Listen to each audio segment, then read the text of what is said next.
तो बेसिकली जो एस्थमा होता है वो लोअर रेस्पिरेटरी ट्रैक का डिजीज होता है, ठीक है। इसको हम लोग पल्मोनरी ऑब्स्ट्रक्टिव डिजीज भी कहते हैं, ठीक। इसमें क्या होता है, हमारा जो अवयव होता है, श्वास की जो नली होती है वो रिएक्टिव हो जाता है। वो क्या होता है, वो हाइपर रिस्पॉन्सिव हो जाता है इन कांटेक्ट ऑफ स्टिमुलाई, ठीक है। ये क्या होता है, क्रॉनिक कंडीशन होता है। इसमें क्या होता है, पेशेंट के जो सिम्टम्स होते हैं वो वीजिंग, ब्रेथलेसनेस, सांस का फूलना, ठीक है, या कफ बहुत ज्यादा निकलना। कफ स्पुटम के साथ भी निकल सकता है या फिर स्पुटम के बिना भी निकल सकता है। दूसरी चीज, ये जो कफ होता है वो अर्ली मॉर्निंग और रात में ज्यादा वर्स हो जाता है, ठीक है। और अगर एलर्जन के हम कांटेक्ट में आते हैं तब क्या होता है कि जो हमारे सिम्टम होते हैं वो और ज्यादा बढ़ जाते हैं, ठीक। तो अब हम जानते हैं कि ये कैसे होता है, इसकी पैथोफिजियोलॉजी, ठीक है। तो पैथोफिजियोलॉजी इसकी ये है कि बेसिकली इसमें एस्थमा में मल्टी फैक्टोरियल ओरिजिन होते हैं, मतलब एक से ज्यादा ओरिजिन। तो इसमें होता क्या है कि जेनेटिक और एनवायरमेंटल फैक्टर दोनों के इंटरेक्शन से ये डिजीज जो है वो जनरेट होता है। एयरवे का इन्फ्लेमेशन होगा, जो इंसान जेनेटिकली ससेप्टेबल होगा, ठीक है, जिसके इम्यून सिस्टम उतनी अच्छी नहीं होगी, एंड जो अगर इन्वायरमेंटल फैक्टर में एक्सपोज होगा तो उसको वो चीज जल्दी कैच करेगी, ठीक है। Mean genetically susceptible. दूसरी चीज इसमें क्या होता है ना, कि इन्वायरमेंटल फैक्टर्स के कारण आईजीई का प्रोडक्शन होता है। आईजी जो होता है हमारे एंटीबॉडीज होते हैं, ठीक है। और आईजी कब सिक्रीट होता है, एलर्जिक रिस्पॉन्स के केसेस में, ठीक है। तो एलर्जिक रिस्पॉन्स के केसेस में ये रिलीज होगा, ठीक है। और जो एस्थमा होता है वो मेनली एसोसिएटेड होता है टी हेल्पर सेल टाइप 2 से। इसमें क्या होता है ना कि क्रॉनिक इन्फ्लेमेशन होता है जिसके कारण साइटोकाइन और इंटरल्यूकिन 4, इंटरल्यूकिन 5, 9 एंड 13 जो है वो प्रमोट करते हैं इओसिनोफिलिक इन्फ्लेमेशन को। इओसिनोफिलिक क्या होता है, हमारा डब्ल्यूबीसी होता है ना, उसमें हमारा न्यूट्रोफिल, बेसोफिल और इओसिनोफिल होता है। तो इओसिनोफिल एलर्जिक रिस्पॉन्स में हमारा ओवर सिक्रीशन होता है, ठीक है। फॉर एग्जाम्पल एस्थमा, ठीक है। तो इसका क्या होगा, प्रमोट करेगा इओसिनोफिलिक इन्फ्लेमेशन को, ये आपको पॉइंट में दिख रहा होगा।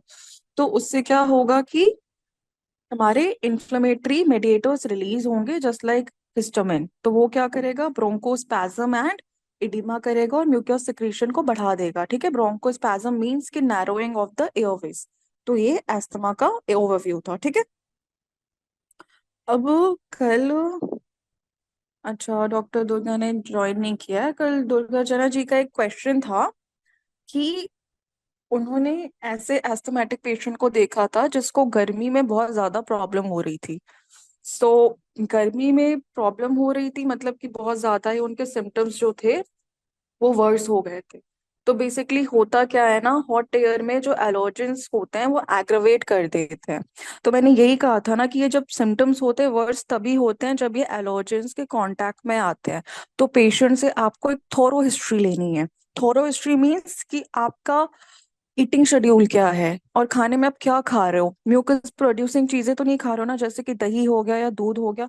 उसके साथ फिर कहाँ पे आप जॉब करते हो, मतलब ऐसी जगह तो नहीं है ना जहाँ पे हमारे एक्सपोजर्स जो है वो कॉज करेंगे एस्थमा को। फॉर एग्जाम्पल की कार पेंटिंग वाली जगह है तो उसमें आइसोसाइनाइड्स होते हैं, हेयर ड्रेसिंग हो गया या बेकिंग हो गया एक्सेट्रा। या फिर कहीं वो स्मोक तो नहीं करता है पेशेंट, ठीक है। या जेनेटिक या स्ट्रेस के कारण तो नहीं है। तो आप सारी चीजों को वन बाय वन पूछोगे कि क्या प्रॉब्लम है और ये चीजें क्यों बढ़ रही हैं। जब आपको पता चल जाएगा एक बार कि ये चीजें क्यों बढ़ रही हैं तो इमीडिएटली आप उन चीजों के कांटेक्ट को आप कट्टू कर दोगे, पेशेंट को बोलोगे कि आप उन चीजों से एक्सपोज ना हो। तो उससे क्या होगा कि जो हीलिंग होगा वो और इम्प्रोवाइज होगा जब हम इसमें नेचुरोपैथी ट्रीटमेंट पेशेंट को देंगे, ठीक है। दूसरी चीज ये कि विंटर्स में ये ज्यादा इरिटेशन होता है। क्यों होता है, क्योंकि आप एक पॉइंट देखो, साइंस एंड सिम्टम्स में दिया हुआ है कि कफ दैट वर्सेस एट नाइट और मॉर्निंग। तो अभी जो आपका क्वेश्चन था उसको ही मैं क्लियर कर रही थी कि जो आपने बोला था कि आपका जो पेशेंट था वो रात गर्मी के दिन में उसको वो ज्यादा जो सिम्टम्स थे वो एग्रेवेट होने के कारण उसको देख रहे थे, राइट। तो मैं वही करेक्ट। बता रही थी कि ह्यूमिडिटी और हॉट एयर जो होता है वो एलर्जेंस को हेल्प करता है एग्रावेट करने में in the case of allergy, जिसके कारण क्या होता है वो सिम्टम वर्स हो जाता है। But it all depends on the contact of the patient on the allergen, ठीक है।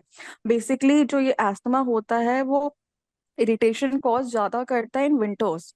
क्यों? क्योंकि उसमें म्यूकस का जो प्रोडक्शन होता है बढ़ जाता है, ठीक है। दूसरी चीज ये, कफ इसी कारण वर्स होता है दिन में, सॉरी रात में एंड अर्ली मॉर्निंग, क्योंकि उस टाइम मौसम क्या होता है आपका, थोड़ा ठंड वाला रहता है। दोपहर में तो गर्मी रहती है, बट उस टाइम थोड़ा ठंडी रहता है, इसीलिए ना वो पेशेंट जब उठता है तो उसको कंटिन्यू कफिंग होती है। तो अब आप क्या पेशेंट की हिस्ट्री में पूछोगे कि आपको खांसी जो आती है वो कब आती है ज्यादा, ठीक, और आप कहाँ पे जॉब करते हो, आप कहाँ क्या खाते हो, ठीक है। नहीं, एक्चुअली एक्चुअली सी वो जो है, वो जो जिसकी बात कर रहा था, सी इज माई हाँ। Wife actually.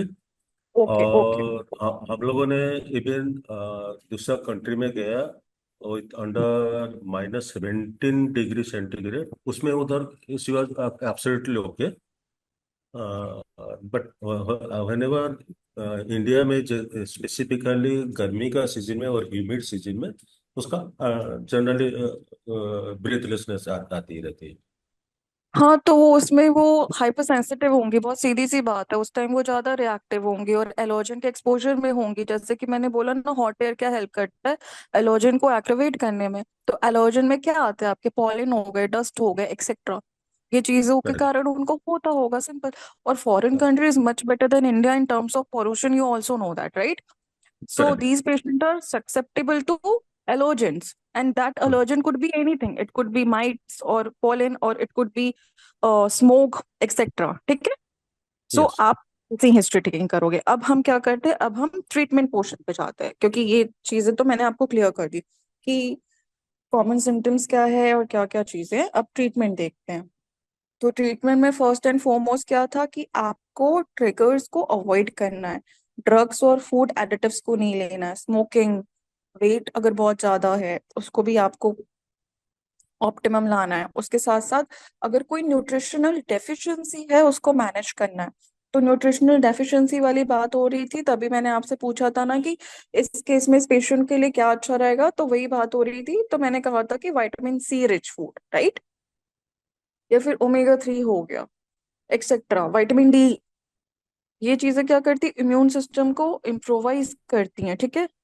और ग्रीन ग्रीन लीफी वेजिटेबल की भी अच्छा अच्छा है उसके लिए। हाँ राइट, बिल्कुल। तो सबसे पहले फास्टिंग थेरेपी देखो। तो फास्टिंग थेरेपी में आइडियल इंटरमिटेंट फास्टिंग होता है, या फिर आपका वंस अ वीक या फिर once in 15 days in a month fasting ideal होता है, डेली डेली वाला नहीं। और इंटरमिटेंट फास्टिंग में मैंने आपको बताया है कि जो ईटिंग विंडो आपकी होती है, वो ईटिंग विंडो आपकी होती है 7 to 8 आवर्स की। बाकी आपका 14 या फिर 16 घंटे का उपवास चलता है, जो कि आप सोकर ही पूरा बिता लेते हो। तो वो ज्यादा सिंपल होता है पेशेंट्स को फॉलो करने में, और इनकन्वीनियंट भी नहीं होता उनके लिए। तो आप उनको फास्टिंग में क्या करोगे, डाइट प्लान बनाओगे और बताओगे। मैं आपको कुछ कुछ चीजें बता दूंगी कि कैसे आप डाइट प्लान बनाओगे, ठीक है।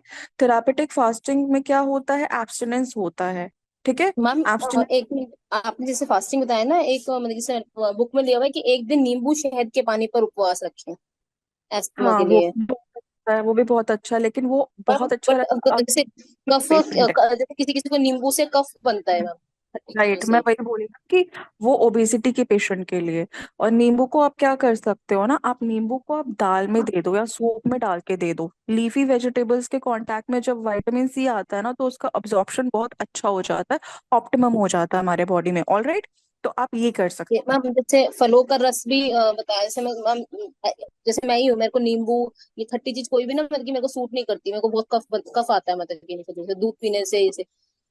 हाँ दूध से तो बनाता है, दूध तो म्यूकस हाँ एग्रीवेटिंग जी। होता है ना, हाँ तो वो जी। तो बनाए ऑब्वियसली। ये चीजें तो जैसे मना करते हैं एंड ऑल, बट मैम, आप जैसे मेरे को देखो। ना जूसेस भी नहीं सूट करते, कौन से vegetable juices? Fruit juice. Fruit juice is not healthy, ठीक है। I don't advise fruit juices to patient. क्यों? क्योंकि वो केवल और केवल शुगर होता है, नथिंग एल्स। आपको फ्रूट लेना है तो आप फ्रूट के फॉर्म में लो, क्योंकि उसमें आपके फाइबर्स भी होते हैं, न्यूट्रिएंट्स भी होते हैं। जब उनके मॉलिक्यूल्स ब्रेक डाउन हो जाते हैं ना, तो it's just fructose and nothing else. तो ऑलवेज ऑप्ट फॉर फ्रूट। और जो जूस फास्टिंग होती है उसमें मैं प्रेस्क्राइब करती हूँ वेजिटेबल जूस फास्टिंग, जिसमें आप सेलेरी ले सकते हो। इंडिया में सेलेरी हर जगह अवेलेबल नहीं है, उसकी जगह आप क्यूकम्बर और कैरेट और बीट रूट या फिर वैसे वेजिटेबल्स ले सकते हो, एश गार्ड ले सकते हो, ठीक है, एक्सेट्रा। ये आइडियल रहता है। बीट्स क्या होते हैं, बीट्स और कैरेट्स क्या होते हैं, क्लेंजिंग बहुत अच्छा करते हैं, विटामिन ए में रिच होते हैं, एंटीऑक्सीडेंट इनमें बहुत पाया जाता है, ठीक है। और क्यूकम्बर क्या होता है, हाइड्रेशन के लिए बहुत अच्छा होता है। तो मिक्स करके आपको वेजिटेबल जूस प्रेस्क्राइब करना है।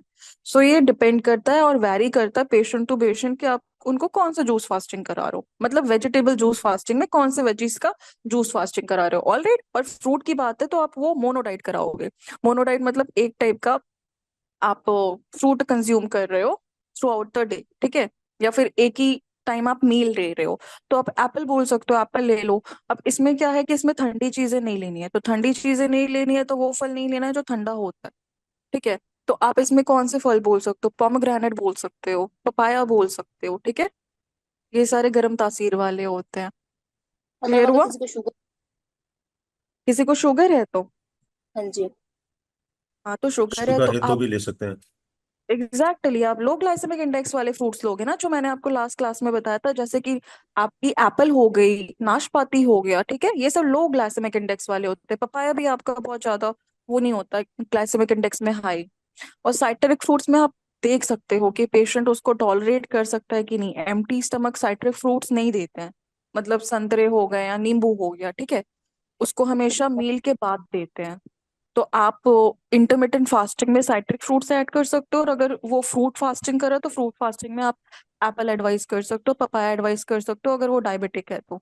और उसके साथ आपको वॉश करना है, मेक श्योर, ठीक है, क्योंकि आप हमेशा उसका पहले HbA1c चेक करोगे, उसके बाद ही आप उस हिसाब से ट्रीटमेंट प्लान करोगे। ओके, ठीक है मोनिका, और कोई डाउट नहीं है ना? हाँ जी। नहीं मैम, हाँ जी। लो गुड, ठीक है। तो थेरापेटिक फास्टिंग में ये हो गया, ठीक। तो एब्स्टिनेंस मतलब क्या होता है, चीजों का अवॉइड, ठीक है। तो एब्स्टिनेंस कुड भी मतलब कि एलर्जिक कॉजिंग फूड, जैसे कि डेयरी हो गया, उसके साथ साथ पैकेज फूड हो गए, उनसे भी एब्स्टिनेंस होता है।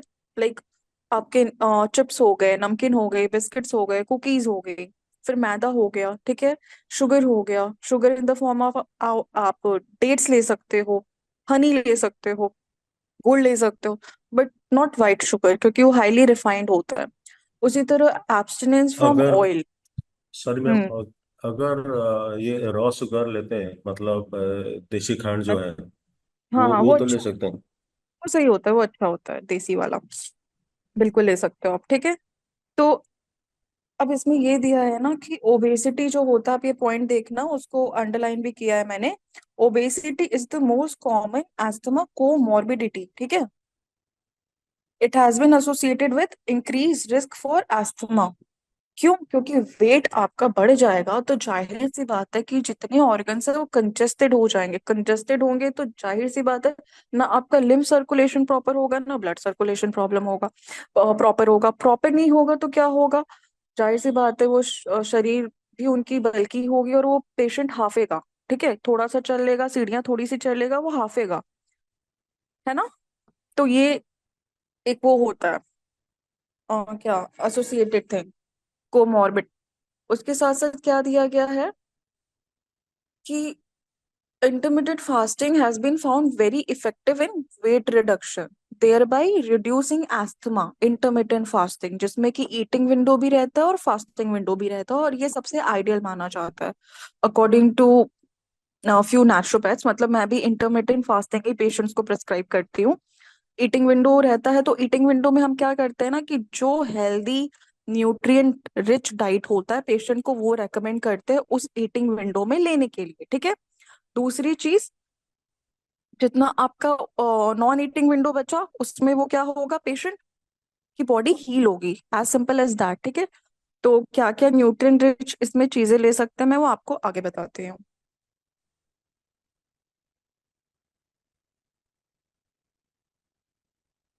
जैसे कि इसमें दिया है एक पॉइंट, म्यूकस लेस डाइट, ठीक है। After fasting for a prescribed duration it is advisable to consume natural cleansing non mucus forming diet. ठीक है, जो कि हेल्प करता है म्यूकस को एलिमिनेट करने में, जो कि म्यूकस अगर प्रेजेंट है, जैसे कि फ्रूट्स, ठीक है, green leafy vegetables, starch free vegetables जैसे कि आपकी लौकी हो गई, बॉटल गॉर्ड हो गया, ठीक है, ये चीजें। अब एंटी इन्फ्लेमेटरी डाइट पे चलेंगे हम, ठीक है। मैंने बताया था ना, डाइट 3 टाइप का होता है, एक होता है हीलिंग, दूसरा सूदिंग, तीसरा constructive, sorry eliminative, constructive and आपका सूदिंग टाइप, ठीक है। तो अभी हम क्या करेंगे, एलिमिनेटिव चलेंगे। एलिमिनेटिव मतलब कि जितने भी टॉक्सिन्स इकट्ठा है बॉडी में, उसको पहले क्लेंस करेंगे, उसके बाद उसको हीलिंग एंड कंस्ट्रक्टिव डाइट देंगे, ठीक है। तो एंटी इन्फ्लेमेटरी डाइट वही आपकी जो एलिमिनेटिव डाइट है, उसमें आपका सबसे बेस्ट माना जाता है विटामिन सी रिच डाइट, ठीक। उसमें आपका क्या हो जाएगा, संतरे हो गए, नींबू हो गए, लाइम्स हो गया, फिर विटामिन ई रिच, ठीक है, फॉर एग्जाम्पल आलमंड्स, टोकोफेरॉल, ठीक है, फिर कैरोटीनॉइड्स जो कि आपके उसमें पाए जाते हैं कैरेट में, फ्लेवोनॉइड्स हो गया, minerals like zinc and selenium जो कि आपका सनफ्लावर सीड एंड आपका पंपकिन सीड्स जो होते हैं उनमें बहुत ही अच्छा पावर पैक्ड सोर्स होता है, ठीक है। ये विटामिन क्या करते हैं, रिड्यूस करते हैं अस्थमा के प्रिवेलेंस को, उसके साथ साथ क्या करते हैं, प्रिवेंट करते हैं एलिमिनेटिव एलिमिनेशन के प्रोसेस के थ्रू, एंड एयरवेज का जो हाइपर रेस्पॉन्सिवनेस होता है ना, उसको धीरे धीरे कम करते हैं, ठीक है। Flavonoids present in fruit are also helpful as it acts as anti-allergic substances। ये एंटी होता है तो इससे भी ये हेल्प करता है, ठीक है। मैं एक बहुत इंपॉर्टेंट बात बताना चाहती हूँ, जैसा कि आप लोग बुक्स पढ़ते हो या फिर कभी कभी गूगल में रेफर करते हो, क्योंकि नेचुरोपैथी के लिए बहुत ज्यादा बुक्स तो है नहीं, ठीक है, कुछ लिमिटेड सोर्सेज ही हैं जो कि बहुत ही अच्छा आइडियल सोर्स ऑफ इंफॉर्मेशन देते हैं, अदरवाइज सारी जितनी भी हैं they are not that good. So बहुत इम्पोर्टेंट है कि जब भी आप न्यूट्रिशन को लेके, डाइट को लेके, फास्टिंग को लेके, mud therapy, hydrotherapy, anything it could be, पढ़ते हो, मेक श्योर कि आप रेफर कर रहे हो अदर सोर्सेज से भी, ठीक है, 2-3 सोर्सेज से। और हाइड्रोथेरेपी के लिए आपका केलॉग का बुक बहुत अच्छा है, ठीक है। नेचुरोपैथी के लिए बकरू का बुक अच्छा है न्यूट्रिशन को लेकर, और भी ऐसे ही बुक्स हैं। और दूसरी चीज ना, देखो होता क्या है कि वो लोग एक ही सेम पैटर्न को फॉलो कर देते हैं कि यही चीज सब में चलेगी, लेकिन ऐसा होता नहीं है। बहुत सारे बुक्स ऐसे ही हैं जिसमें वो बोलते हैं इस पेशेंट को भी मड थेरेपी देना है, इस पेशेंट को भी मड थेरेपी देना है, तो वो सबको मड थेरेपी देते हैं, सबको वो लिख देते हैं कि उसमें विटामिन सी रिच डाइट चलेगी, चलो वो अच्छी चीज है, बट वो एक कॉमन कर देते हैं प्रोटोकॉल। बट ऐसा नहीं होता है। बीइंग अ नेचुरोपैथ आपको क्या करना है ना, सबके लिए सुटेबल डाइट प्लान, सबके लिए सुटेबल आपको लाइन ऑफ ट्रीटमेंट बनाना है, जो कि आपको देखना है पेशेंट वाइज, ठीक है, क्योंकि वो एक जनरलाइज्ड स्टेटमेंट लिख रहे हैं कि you have to give this and that, but आप वो सबको नहीं दोगे ना। बट थेरेपी आप कैसे अप्लाई कर सकते हो, क्योंकि कोल्ड कैच करने के चांसेस होते हैं, और भी बहुत सारे फैक्टर्स हैं, तो ये चीज बहुत इंपॉर्टेंट है। तो जब भी आप किताबें पढ़ते हो तो उस चीज में आप मेक श्योर करो कि आप रेफर करो, या फिर आपको कोई डाउट है you can always ask me about your queries, ठीक है। मैम अब आगे बढ़ते हैं। मैं सॉरी मैम, हाँ। अब मेरा और एक ओके। डाउट है। जो हाँ। इंटरमीडिएट फास्टिंग हो गया, उसमें से हम्म। मेरा एक रिलेटेड जो फास्टिंग जो क्लोज करते हैं, उसके हम्म। ऊपर मेरा ये है कि एग्जाम्पल मैं बोलता हूँ, जो मुस्लिम लोग जो उनका जो रोजा रहता है रमादान हाँ। महीने में, हाँ। हाँ। उनका कहावत है, उनका ये कि मानना है, जब रोजा खोलते हैं पहले वो लोग खजूर खाते हैं, उसके हम्म। बाद उसके बाद कुछ जूस लेते हैं, देन हाँ। अलग अलग कुछ लेते हैं। जो हैवी। खजूर का जो चीजें है, वो क्या हाँ। है, फास्टिंग तोड़ने के लिए वो सबसे अच्छा है। मैं वो मेरा वही डाउट है, उसका अभी तक मालूम नहीं है उसका रीजन। हाँ बिल्कुल, बिल्कुल वो ले सकते हैं। हालांकि फास्टिंग तोड़ने के लिए सबसे आइडियल, देखो ये उनका रिलीजियस फास्टिंग है। फास्टिंग आपने पढ़ा होगा तो उसमें दिया होगा थेरापेटिक फास्टिंग, रिलीजियस फास्टिंग या पॉलिटिकल फास्टिंग होता है जिसको अनशन कहते हैं, ठीक है, डिफरेंट टाइप्स ऑफ नहीं, फास्टिंग ये होते हैं। बात सही है, क्योंकि मेरे हाँ। हमें जो जितना पता है कि any religious fasting is indirectly based on health benefit. Hmm. कहीं ना कहीं दैट इज ट्रू। ये बात एकदम सही बोली आपने, क्योंकि पहले क्या होता था, अगर कोई भी बीमार पड़ता था तो वो फ्रूट्स या फिर नॉर्मल खिचड़ी लेते थे, वो हैवी मील नहीं लेते थे, उनको पता था कि हल्का खाएंगे तभी उनकी बॉडी हील करेगी। आप जानवरों को देखना, ठीक है, फास्टिंग आई डोंट नो आपने पढ़ा है कि नहीं, तो फास्टिंग में इंट्रोडक्शन में यही दिया हुआ है कि उसकी कहाँ से वो हुई है, उत्पत्ति हुई है। फास्टिंग करते हैं एनिमल्स ड्यूरिंग एनी इंजरी, या फिर वो अनवेल होते हैं तब तक करते हैं जब तक वो बेटर फील नहीं करते, तब तक वो कुछ खाते नहीं है, टेक एंड ड्रिंक वाटर। क्यों? क्योंकि उन्हें पता है कि बॉडी कैसे हील करेगी। हाइबरनेशन का प्रोसेस जो होता है जिसमें कि आपका विंटर स्लीप होता है, और एस्टिवेशन जिसमें समर स्लीप होता है, ठीक है। ठंडी और गर्मियों में जो जानवर सोते हैं तो वो क्या करते हैं, खाने को इकट्ठा करके रख लेते हैं, और उस पीरियड तक वो सोते हैं, बॉडी को हील करते हैं। तो ये एक बहुत ही मिराकुलस वो है, प्रोसेस है, जिसके बारे में स्टिल रिसर्चेस चल रहे हैं। चलो अब तो बहुत लोग अवेयर हो गए हैं, स्पेशली फॉरेन वाले। बट हाँ, कहीं ना कहीं हमारे इंडिया में फास्टिंग कल्चर बहुत पुराना चल रहा है, और खजूर बहुत अच्छा होता है, ठीक है। मैंने क्या बोला कि शुगर के लिए अगर सब्स्टिट्यूट लेना है तो खजूर लो। डेट्स मतलब हार्ट हार्ट का हेल्थ हो गया, या ओवरऑल जनरल इम्यूनिटी फिटनेस की बात करें, खजूर इज वेरी नाइस। तो वो अगर खजूर, उनका एक रिचुअल है कि खजूर खा के वो तोड़ना है, बहुत अच्छा कर रहे हैं, क्योंकि वो लाइट होता है, ठीक है, वो ग्रेन नहीं है, तो इजीली डाइजेस्ट हो जाएगा। ठीक। ओके, हाँ। Thank you ma'am. तो ओके ओके। ठीक, फिर आगे क्या दिया है? एंटी इंफ्लेमेटरी डाइट के बाद विटामिन सी। तो various studies on vitamin C have shown they reduce the risk of asthma, ठीक है। Food rich in vitamin C. Excuse me ma'am, कौन सा खजूर होगा, डेट्स या पिन खजूर? अब जो भी अवेलेबिलिटी हो, मेरे हिसाब से तो देखो, सबसे आइडियल जो होता है वो सऊदी में मिलता है, टू बी ऑनेस्ट, क्योंकि I have tried that one, and वो बहुत ज्यादा ही अच्छा होता है टेस्ट में भी और न्यूट्रिएंट क्वालिटीज में भी। बट जो इंडिया में भी अवेलेबल है, that's also fine, that's also good, ठीक है। But her make sure it is not syrup में बुटुका ना हो, ये मेक श्योर करें। हाँ आजकल मार्केट में मिलता है, सिरप में डुबा हुआ है। हाँ, वो वाला नहीं लेना है, वो वाला नहीं लेना, आपको फ्रेश खजूर लेना है जिसमें कोई प्रिजर्वेटिव नहीं होगा, जिसमें कोई सनफ्लावर ऑयल या शुगर एडेड नहीं होगा, जस्ट खजूर, प्लेन खजूर, ठीक है। जिसका भी ये ओके क्वेश्चन था। Okay ma'am. ओके, ठीक है। चलो देखो, अब हमको पता है कि विटामिन सी बहुत अच्छा होता है ओवरऑल वेलबींग के लिए, ठीक है। रिसर्चर्स भी ये बोलती हैं कि वो अस्थमा के रिस्क को कम करता है, ये मैंने आपको स्टार्टिंग में ही बता दिया था, vitamin C is very good. तो अब वो किस में मिलता है? आपका सबसे बेस्ट होता है देसी आंवला, ठीक। देसी आंवले को आप जाहिर सी बात है तुरंत लोगे तो खट्टा सा होता है, ठंडियों में ही मिलता है। आप क्या कर सकते हो ना, उसको गुड़ में उसका आप मुरब्बा बना सकते हो, गुड़ में, चीनी में नहीं, ठीक है, थोड़ा सा गुड़ डाल के, तो बहुत ही ज्यादा खट्टा भी ना लगे। या फिर आप उसको खुद परचेस करके उसको पाउडर फॉर्म में ले लो। अदरवाइज आप क्या कर सकते हो, उसका पिकल बना सकते हो, ठीक। Amla is best source of vitamin C. उसके अलावा अगर हम ये बात करें कॉस्ट इफेक्टिव, तो फिर आपका लेमन्स हो गया, ठीक। अमरूद बहुत अच्छा सोर्स होता है, कीवीज, बट कीवीज सारे लोग अफोर्ड नहीं कर सकते हैं, तो उससे बेस्ट है कि आप अमरूद पे जा सकते हो, ठीक है, या फिर लेमन पे जा सकते हो। ग्रेप्स भी अच्छा होता है, बट यही है कि ग्रेप्स में पेस्टिसाइड्स के कम जो अमाउंट होती है बहुत ज्यादा होती है। सो या तो आप उसको थॉरोली वॉश करो विद आपका बेकिंग सोडा, देन उसको आप कंज्यूम करो, तभी वो फिट होगा। अदरवाइज आप ऑल्टरनेटिव चूज करो, आंवला या फिर कीवी या गुआवा या लेमन, ठीक है। विटामिन सी के लिए बहुत सारे ऑप्शन है। फिर vitamin D, very very important for immune system improvisation and for immunity, ठीक है। तो epidemiological studies have shown promising association between vitamin D and lung health, मतलब कि लंग का हेल्थ और विटामिन डी पे कोरिलेशन पाया गया, ठीक है। मैकेनिज्म रिस्पॉन्सिबल जो है वो पुअरली अंडरस्टूड है, बट विटामिन डी क्या है, वो बहुत ही अच्छा है फैक्टर। दूसरी चीज ये, डाइटरी सोर्स और सप्लीमेंट्स तो आजकल मार्केट्स में बहुत सारे हैं, but it's always best to go for natural sunlight, जो कि आपका ऑप्टिमम होता है अर्ली मॉर्निंग वाला, 7 to 9, ठीक है।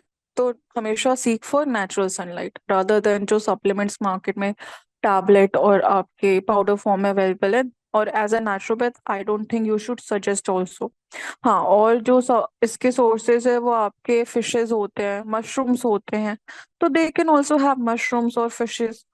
But first and foremost, you have to make sure they are taking vitamin D in the form of sunlight early morning, है ना? So yoga and pranayam practicing along with sunlight is the best treatment for asthmatic patients, या फिर in general also if you're going to make a treatment plan for the patient. ठीक। सो ये हो गया vitamin D. फिर hydrotherapy आती है। तो आप में से कोई मुझे बताओ कि हाइड्रोथेरेपी में क्या क्या दे सकते हैं फटाफट। इतना तो मैंने आप लोग को डाउट क्लियर कर ही दिया है ना कि थोड़ा सा आप लोग भी अपना दिमाग चला सकते हो। चलो जल्दी बताओ, हाइड्रोथेरेपी में कौन सा दे सकते हैं ट्रीटमेंट। बहुत ही गर्म पानी में जो पैर डुबा के रखने, वो भी दे सकते हैं। मैम थोड़ा सा। जो हाँ, भाप भाप नान जैसे वेरी स्टीम गुड, वेरी। हाँ, स्टीम बाथ, वेरी नाइस, ठीक है। स्टीम बाथ और सबसे बेस्ट होता है कंजेशन के लिए। और बताओ। और weight pack. Very ma'am nice. ये हॉट फुट बात जो होते हैं। हॉटफुट बात एक आप एकदम उस पे रखोगे ना, सबसे पहले जो सबसे जरूरी है उस पे बात करते हैं, तो स्टीम बाथ, ठीक है। वो आपके स्टीम बाथ भी हो सकते हैं, फेशियल स्टीम भी हो सकते हैं। वेट पैक जो 15 होगा मिनट वो गुनगुने पानी में डिप होगा, ठीक है। जिसको आप चेस्ट पे लगाओगे 20 मिनट के लिए। वो क्या करेगा, जितना भी आपका कंजेशन है ना उसको रिमूव करने में बहुत ही हेल्पफुल होता है, ठीक। अब मैम इनको एक है ना, साइड रख। ये सरसों के मतलब कि जैसे छाती के पीछे कमर पर सरसों के तेल में कपूर मिला कर की भी मालिश। हाँ बिल्कुल बिल्कुल, वो भी करते हैं। सरसों के तेल में अजवाइन और लहसुन भी डालकर उसको अच्छे से खौला के फिर ठंडा हो जाए तो उसका भी चेस्ट पे मालिश करते हैं। तो उससे भी क्या होता है ना, कंजेशन या फिर बुखार भी है ना तो वो आराम मिलता है। ये भी करते हैं बिल्कुल। अभी आप लोग अब अच्छे से आंसर कर रहे हो, वेरी नाइस।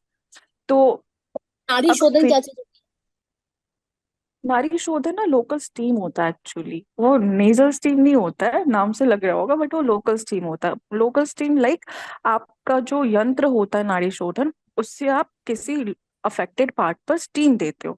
वो आपका सर्वाइकल रीजन भी हो सकता है, लंबर रीजन भी हो सकता है, आपके घुटने हो सकते हैं, ठीक है। एनीथिंग। तो आप स्टीम मैम। देते हो थोड़े मैम डिस्टेंस से गर्म दे। मालिश के मैम। बाद, छाती पे मालिश के बाद, हाँ गुनगुने तेल से मालिश के बाद फिर गुनगुने पानी में तौली को डाल के फिर निचोड़ के हाँ, उससे भी तो सिकाई दे सकते हैं, लपेट के अच्छे से बिल्कुल फुली बिल्कुल कवर दे, अप करके। बिल्कुल दे सकते हैं, ठीक है। ये अच्छा आपने बोला, वेरी नाइस। ये भी दे और सकते हो मैम दूसरी। और मैम हाँ बताओ। उसमें इसमें जल नीति भी एडवाइस कर सकते हैं क्या आस्था हाँ पेशेंट को? वेरी, बिल्कुल। ये भी दे सकते हैं, जल नीति, सूत्र नीति, नाइस। ये सारी चीजें जितने आपने बोले एकदम करेक्टली बोली हैं, दे सकते हैं, ठीक है। तो देखो आप प्लान करोगे तो मैंने क्या बोला था कि आप प्लान करोगे एनिमा से, वाटर थेरेपी से। एनिमा के बाद आप पेशेंट को क्या दोगे, जल नेत्री या सूत्र नेत्री दे सकते हो, ठीक है। वंस इन अ वीक आप उनका षटकर्मा कराओगे जिसमें आपका वमन होगा, ठीक है, जिसको कुंजल क्रिया कहते हैं।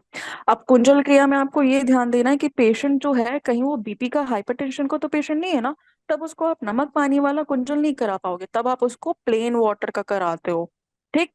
समझ गए। तो ऐसे यस। ट्रीटमेंट प्लान बनता है, हाँ। तो एक लाइन से चलेगा, ठीक। उसके बाद ये हो गया, योगा हो गया, ठीक है, योगा हो गया और सन बाथिंग हो गया। सन बाथिंग हो गया तो ऑब्वियस सी बात है, कहीं ना कहीं थोड़ा स्वेट भी निकलेगा पेशेंट को। तो उसके बाद क्या करेंगे, जो आप लोगों ने बात बोली कि चेस्ट मसाज, बॉडी मसाज देंगे, उसके बाद हम उन्हें बेडशीट पैक देंगे। न्यूट्रल या फिर वार्म बेडशीट पैक दे सकते हैं। फेशियल स्टीम दे सकते हैं। फेशियल स्टीम देने के लिए हम क्या करेंगे ना कि उसमें डाल देंगे हम 2-2 ड्रॉप यूकैलिप्टस है? ऑयल। ना ना ना ना ना ना ना, यूकेलिप्टस। पहले ma'am. Facial steam ma'am then. हाँ मैम यूकेलिप्टस ऑयल से अच्छा रहेगा, मैं सोच रहा हूँ। यूकेलिप्टस पत्ता अगर डालेंगे तो सबसे बेहतर हाँ, रहता है। लेकिन वो यूकैलिप्टस का जो लीफ होता है ना वो हर जगह अवेलेबल नहीं होता है। तो अगर कोई पेशेंट आ रहा है, मान लो अवेलेबल है उसके रेंज में, दैट इज वेरी नाइस, क्योंकि आप पत्तियां यूज कर रहे हो वो तो सबसे अच्छा है। But just in case if पत्तियां नहीं अवेलेबल है, व्हाट वी विल डू, हम बोल देंगे आप ऑयल डाल दो, ठीक है। पेपरमेंट ऑयल हो गया, यूकैलिप्टस ऑयल हो गया, ये कंजेशन को मेलो डाउन करने में अच्छा होता है, ठीक है। तो मोनिका आपने बोला नस्यम, नस्यम बिल्कुल देंगे बट आफ्टर फेशियल स्टीम एक प्रोसीजर होता है ना, तो उसमें सबसे पहले आप यस पोर्स तो यस खोलते, पोर्स खोलोगे तभी तो नस्यम दोगे। उसके बाद यस आप यस। अनुदैर्ध्य का नस्यम दे सकते हो 2-2 ड्रॉप, और उसके बाद उनका हेड मसाज दे दोगे प्रॉपर, ठीक है। ये हो गया। चलो अब आप लोग अच्छा आंसर कर ले रहे हो, वेरी नाइस, गुड। तो ये हमारा हाइड्रोथेरेपी हो गया, ठीक। तो इसमें भी आप देखो कि इसमें दिया हुआ है न्यूट्रल चेस्ट पैक हो गया, आपका फेशियल स्टीम हो गया, स्टीम बाथ हो गया, और गुनगुना पानी पियेंगे। ये तो हम सबको पता है कि ठंडा पानी नहीं पियेंगे, एग्रेवेट करेगा, ठीक। वाटर इमर्शन करवाएंगे, वार्म वाटर इमर्शन। और उसमें टेम्परेचर दिया है 25 डिग्री सेल्सियस से 34 या फिर 40 डिग्री। ये क्या दिखाता है कि मेटाबॉलिक रेट हमारी बढ़ती है और ऑक्सीजन का कंजप्शन भी बढ़ता है। ठीक है, बहुत जरूरी है ऑक्सीजन का कंजप्शन होना और सेल्स में वो रीच आउट करना और ब्लड फ्लो आपका बढ़ना। ठीक। और दूसरा आपका दिया हुआ है एक और point, repeated cold water stimulation. क्या करता है ये, बीमार पेशेंट को नहीं दोगे, उसके पहले दोगे।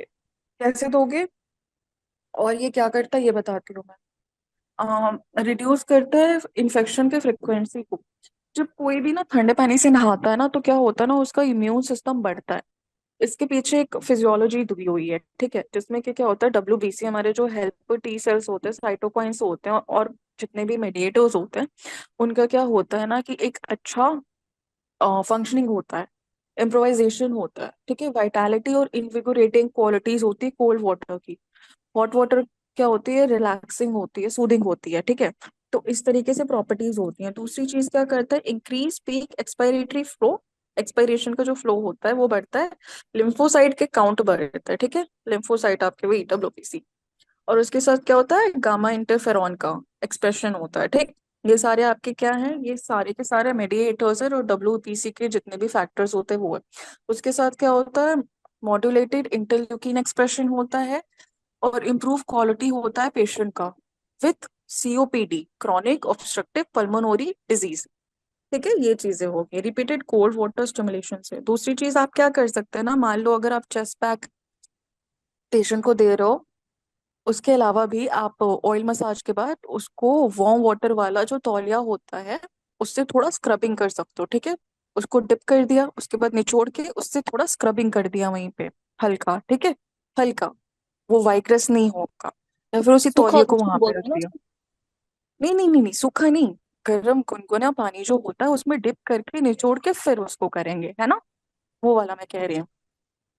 ठीक है, ये कर सकते हैं। और बाकी जितने आप लोगों ने पॉइंट्स बोले वो सारे इसमें मेंशन है। ठीक है, और कोल्ड चेस्ट पैक देखो प्रिवेंटिव मेजर में है। मेक श्योर प्रिवेंटिव मतलब कि ना हो, इसलिए मैंने क्या बोला, ठंडा पानी आपकी इम्यूनिटी को बढ़ाता है तो मतलब कि ये प्रिवेंटिव हो गया। तो आप एस्थमेटिक पेशेंट को नहीं दोगे, इसको प्रिवेंटिव में दोगे कि फ्यूचर में किसी को प्रॉब्लम ना हो। जरूरी नहीं उसको अस्थमा ही हो रहा है, लेकिन उसको ऐसा तो हो सकता है ना, सर्दी जुकाम बुखार हो सकता है, इसीलिए। ठीक, तो कोई भी अगर मान लो नॉर्मल एक डिटॉक्स के लिए भी आपके पास आ रहा है कि मुझे नेचुरोपैथी ट्रीटमेंट चाहिए जस्ट फॉर डिटॉक्स, तो उसमें आप वेटशीट पैक दोगे या फिर उसमें आप क्या करोगे, कोल्ड चेस्ट पैक दे दोगे नॉर्मल, बेटर इम्प्रोवाइज फंक्शनिंग के लिए। ठीक, ये हो गया। फिर मसाज, मसाज आपने बता ही दिया कि सरसों के तेल में आप अजवाइन और लहसुन डाल के दे सकते हो। ठीक है, ये सारे क्या होते हैं, कफनाशक होते हैं। तो मसाज जो होता है वो सिस्टमिक मैनिपुलेशन होता है आपका, जो कि बहुत ही अच्छा काम करता है जितने भी म्यूकस डिपॉजिट हो गए उनको फ्लश आउट करने में। ठीक है, उसके साथ साथ क्या होता है ना कि स्ट्रेस को भी कम करता है, आपका स्लीप अच्छा होता है, रिकवरी होता है और हीलिंग प्रोसेस होता है आपका। ठीक, ये मसाज हो गया। फिर एक्यूपंक्चर। तो एक्यूपंक्चर क्या करता है कि acupuncture vital part of traditional Chinese medicine है। ठीक है, जो कि क्या करता है, दो ओपोजिंग फोर्सेस पे काम करता है, यिन एंड यांग। ठीक है, मेल एंड फीमेल एनर्जी। ठीक है, और ये क्या करता है, हमारी जो की एनर्जी जिसको नेचुरोपैथी में वाइटालिटी कहते हैं या फिर हिंदी में आपका प्राण शक्ति होता है, उसको क्या करता है, रेगुलेट करने का काम करता है। ठीक है, तो उसमें कुछ पॉइंट्स दिए हुए हैं आपके लंग मेरिडियन के, यूरिनरी ब्लैडर के, पैंक्रियाज और किडनी और स्प्लीन और स्टमक के। ठीक है, तो ये सारे जो पॉइंट्स हैं, ये पॉइंट्स आप मार्क करेंगे तो क्या होगा, बहुत ही अच्छा काम करेगा। And acupuncture really works, it really works, not only in the case of pen but also in the healing process. ठीक है, किसी पेशेंट को अगर आप ओवरऑल वेलबींग के लिए भी दोगे ना, मान लो उसको सर दर्द हो रहा है, स्ट्रेस है ना, तो आप हेड के पॉइंट्स लगाओगे ना, उसको बहुत इंस्टेंट आराम मिलता है, तो बहुत अच्छा काम करता है। तो एक्यूपंक्चर भी आप एड ऑन कर लोगे तो ये क्या हो जाएगा, एक एडिशनल पर्क हो जाएगा फॉर द पेशेंट्स ऑल्सो। फिर आपका योगा थेरेपी। तो योगा थेरेपी तो हमें पता ही है कि योगा थेरेपी में जो प्राणायाम होता है वो कितना अच्छा होता है इन हमारे रेस्पिरेटरी जितने भी डिजीज या डिसऑर्डर होते हैं। ठीक है, सबसे पहले तो ये कि योगा क्या एम करता है, treating disease at the certain level. ठीक है, सबटल लेवल पे वो काम करता है। और जो व्याधि या डिजीज होती है, ठीक है, उसको क्या करता है, वो खत्म करने का काम करता है।